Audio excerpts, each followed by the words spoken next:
Bom dia, pessoal. Na aula de hoje, a gente vai estudar sobre a segunda lei de Mendel. Então, nas aulas passadas, a gente começou a introdução do que é genética, foi um pouco sobre aquela história da descoberta dos gametas, da descoberta do DNA, da estrutura do DNA, falamos também sobre a primeira lei de Mendel, e agora a gente vai estudar sobre a segunda lei de Mendel.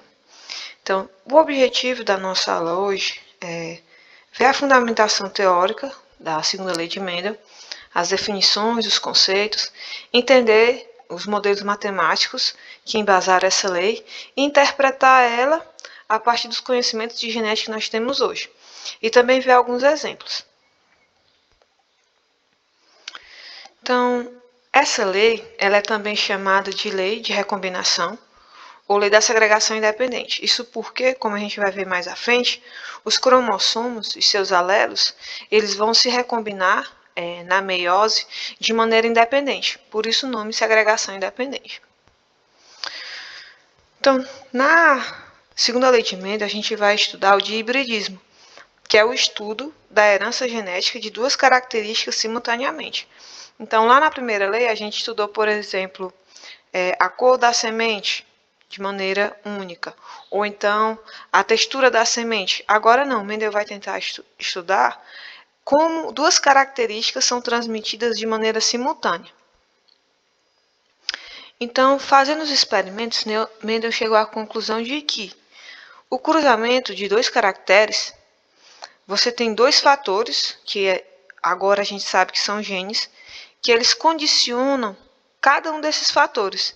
Eles vão se separar de forma independente na meiose e vão se recombinar ao acaso, formando todas as combinações possíveis. Então, por trás do que ele observou, ele viu então esse modelo matemático de análise combinatória, onde todos os alelos eles vão se distribuir de maneira independente, ou seja, ao acaso, e também formando todas as combinações possíveis. Então, vendo o experimento que ele fez, né? Ele pegou aquela geração parental, onde aquelas características elas eram homozigóticas, ou seja, mesmo quando ele replicava aquele indivíduo várias vezes, só surgiu aquela mesma característica na sua prole. Então, ele pegou sementes de ervilha que eram com duas características, a amarela, que é a cor, e em relação à textura da ervilha, que era lisa ou rugosa. Então, ele pegou ervilhas de cor amarela e textura lisa, que são homozigóticas para cada um dessas características, e também pegou ervilhas de cor verde e textura rugosa, também homozigótica, ou seja, os dois alelos são para essa característica, verde e rugosa. Quando ele cruzou essa geração, que ele chamou geração P, ele observou o que na geração F1, na descendência dessa geração? Que todos os indivíduos formavam ervilhas de cor amarela e lisa. E quando ele cruzou esses indivíduos da geração F1 entre si, ele gerou então os indivíduos da geração F2. E o fenótipo, observado, as proporções fenotípicas observadas foi de que em 16 indivíduos que surgiam, 9 tinham a cor amarela e a textura lisa, 3 tinham a cor amarela e a textura rugosa, 3 tinham a cor verde e a textura lisa, e apenas um tinham a cor verde e a textura rugosa. Então, como é que Mendel conseguiu interpretar, qual foi a conclusão que ele chegou? Qual foi o modelo matemático que ele chegou a partir daí? Então, para isso, a gente precisa entender primeiro quais são os caracteres que estão sendo estudados. Então, aqui nós temos duas características independentes que estão sendo estudadas, que é a cor, que pode ser amarela ou verde, e a textura, que pode ser lisa ou rugosa. Depois, ele percebeu quem era aquela fator dominante. Ou seja, para isso a gente precisa analisar a proporção fenotípica. Quais são aqueles alelos, aqueles atributos que vão estar presentes numa maior proporção. E aí, quando a gente vê na geração F2, o que é que nós temos? Que a maior parte dos indivíduos são amarelos e de cor de cor amarela e de textura lisa. Quando a gente cruza lá na geração parental, geração P, que são todos os indivíduos homozigóticos, nós vemos que a geração F1 ela é toda amarela e lisa. Então, isso significa o quê? Como esses indivíduos aqui,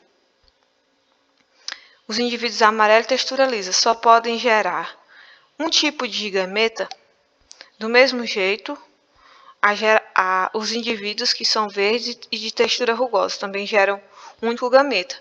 Quando eles cruzam entre si, os indivíduos formados são amarelo e de cor lisa.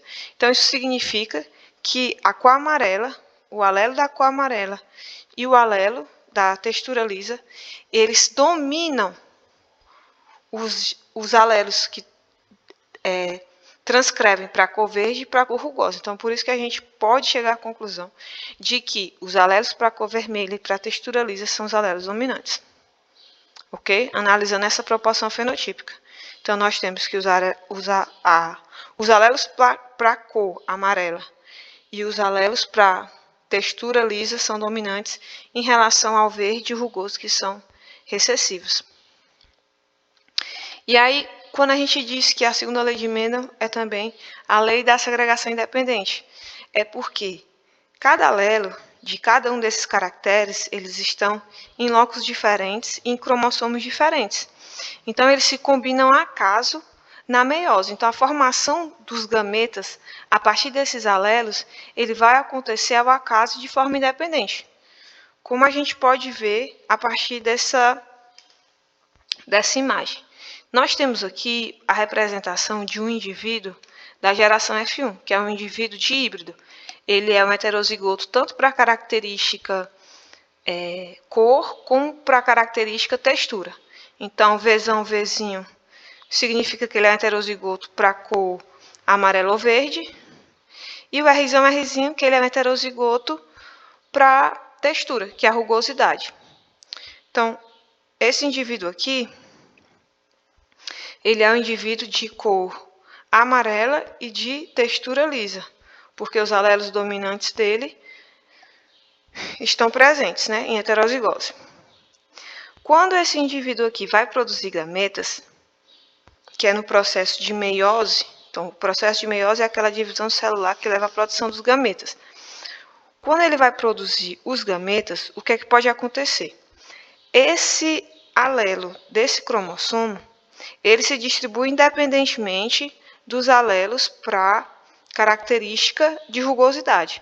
Então, o alelo dominante para a cor amarela pode se distribuir com Rzão ou com Rzinho, que é o que está representado aqui. Ó. O alelo Vzão pode se juntar ao Rzão, ou o alelo Vzão pode se juntar com Rzinho. Do mesmo jeito, o alelo Vzinho, ele pode se combinar com Rzão ou com Rzinho. Então, o Vzinho pode se juntar com Rzinho ou com Rzão. E esses são todos os tipos de gametas que podem ser produzidos de maneira independente e ao acaso. Então, só o acaso vai dizer se o Vzão vai se juntar com Rzão ou com Rzinho. O que é que você tem que saber? Como esses cromossomos são homólogos, um vem do pai e o outro vem da mãe, eles vão ficar em gametas diferentes. Então, cada cromossomo homólogo, ele vai para um gameta diferente. Então, você não vai ter, por exemplo, no mesmo gameta, Vzão e Vzinho. Não pode. Porque um é do pai e outro da mãe, eles se separam na meiose. Ok? Então, para um indivíduo de híbrido, heterozigoto, para as duas características, esses são os tipos de gametas que são formados. Vzão, Rzão, Vzinho, Rzinho, Vzinho, Rzão e Vzão, Rzinho. Ok? Beleza. Esses gametas vão ser muito importantes para a gente entender como ocorre a combinação de dois gametas de indivíduos diferentes na segunda lei de Mendel. E a gente também pode definir esses tipos de gametas a partir dessa análise combinatória. Você pode fazer por esse esquema dessa figura, ou pode fazer de uma maneira mais resumida só assim, ó. O Vzão se liga com Rzão, o Vzão se liga com Rzinho, aí gerando Vzão Rzão, o gameta Vzão Rzão, o gameta Vzão Rzinho. Do mesmo jeito, o alelo Vzinho se junta com Rzão ou com Rzinho, gerando os gametas Vzão Rzão e Vzinho Rzinho. Ok? Todas essas maneiras são válidas, são só jeitos diferentes de expressar a mesma análise combinatória. E aí, como é que a gente vai ter, então, aquela proporção fenotípica que Mendel encontrou, de 9 para 3 para 3 para 1? Então, Mendel utilizou um quadro de Punnett, que é o mesmo quadro de Punnett daquela primeira lei de Mendel, só que aqui são para duas características. Então, aqui o que é que ele fez, né? Ele pegou aquela geração parental, que é homozigótica para os alelos dominantes e para os alelos recessivos. Então, aqui é uma semente amarela lisa e aqui é uma semente verde rugosa. Quando esses indivíduos geram gametas, todos os gametas aqui desse indivíduo amarelo vão ser Vzão e Rzão, né? E do indivíduo da ervilha verde rugosa, sempre vão ser Vzinho e Rzinho. Então, quando eles cruzam entre si, o indivíduo formado é um heterozigoto, para as duas características, Vzinho e Rzão e Rzinho. Por ele ser heterozigoto para as duas características, ele vai expressar a característica dos alelos dominantes. Então, ele vai ser amarelo e de cor lisa. Ok? Pronto. Quando você pega os gametas formados por dois indivíduos da geração F1, os tipos de gametas formados são aqueles daquela imagem que a gente viu. Ó. Vzão Rzão, Vzão Rzinho, Vzinho Rzinho e Vzinho Rzão.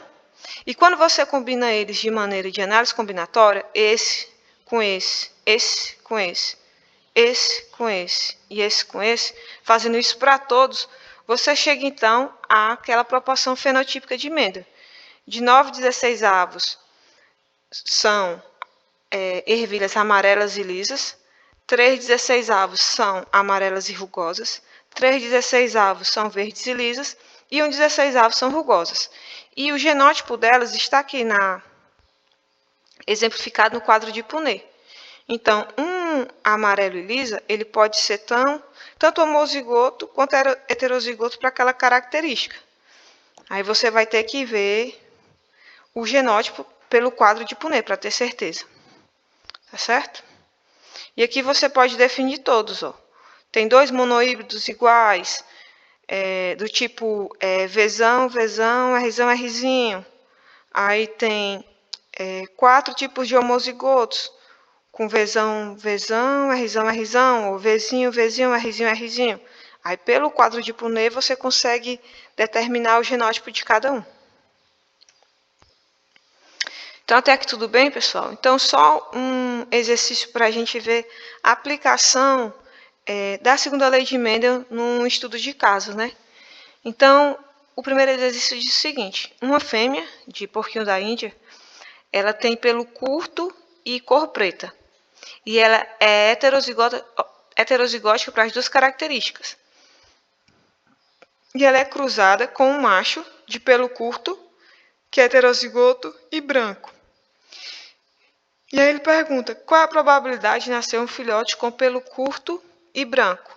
Então, para isso, a gente tem que saber que essas duas características, comprimento do pelo e cor do pelo, os alelos pelo curto e cor preta são dominantes em relação aos alelos pelo longo e cor branca, que são recessivos. Ok? E aí a gente faz, então, aquele quadro de Punnett. Como esse indivíduo aqui a mãe ela é heterozigótica para as duas características, nós temos a formação de 4 tipos de gametas. Lzão, Bzão, Lzinho, Bzinho, Lzão, Bzinho e Lzinho, Bzão. Enquanto que o pai, nós temos apenas 2 tipos de gametas, que é o Lzão, Bzinho e o Lzinho, Bzinho. Quando a gente coloca no quadro de Punnett, então a gente tem essa distribuição dos gametas da mãe e do pai. E fazendo análise combinatória entre esses 2 tipos de gametas, nós temos o seguinte: a formação de 8 tipos de genótipos diferentes. E qual é o genótipo que a gente está procurando, né? Sempre vai ser de cor preta o indivíduo que tiver um Bzão. E o indivíduo branco sempre vai ser Bzinho, Bzinho.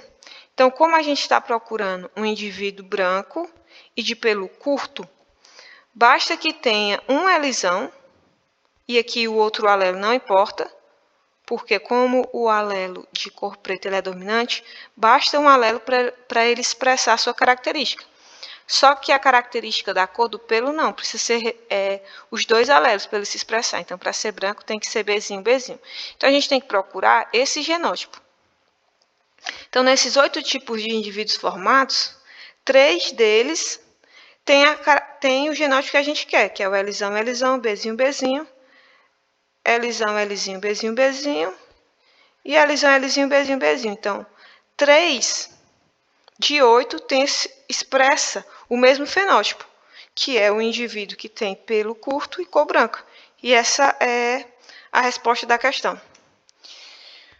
Uma outra maneira de se fazer é você fazendo análise de probabilidade como se fossem características separadas, como se fosse a aplicação da primeira lei de emenda.